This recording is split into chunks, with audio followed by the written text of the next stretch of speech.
বাড়ির পাশে মসজিদের ইমাম যখন আমরা একটা নিয়োগ দিই, মসজিদ কমিটির সহসভাপতি, সাধারণ সম্পাদক, এলাকার মানুষ, গণ্যমান্য ব্যক্তিরা ইমামকে আমরা সবসময় অনুবীক্ষণ যন্ত্রের দ্বারা, বাইনোকুলারের মতো দ্বারা আমরা পর্যবেক্ষণ করে দেখি ইমাম ইতিপূর্বে আগে যে মসজিদে চাকরি করছে তার চরিত্র কেমন, তার স্বভাব কেমন, তার হাতের নখ বড় আছে কিনা, সে মানুষের সাথে কথা বলে কেমন, তার খাইসত খারাপ আছে কিনা, সব কিছু চুলচেরা বিশ্লেষণ করার পর যখন দেখি সবার মনোযোগ আকৃষ্ট করে না ইমামটা ভালো, তবেই তাকে আমরা মসজিদের ইমাম হিসাবে নিয়োগ দিই। এটা গেল একটা পাড়া মহল্লা মসজিদের ইমাম নিয়োগের বেলা।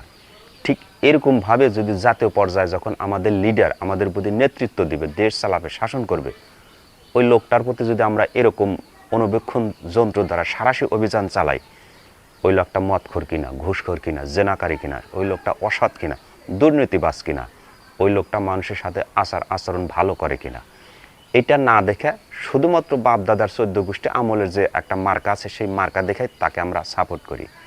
আর যার কারণে আমাদের ভাগ্যে এত দুর্দশা।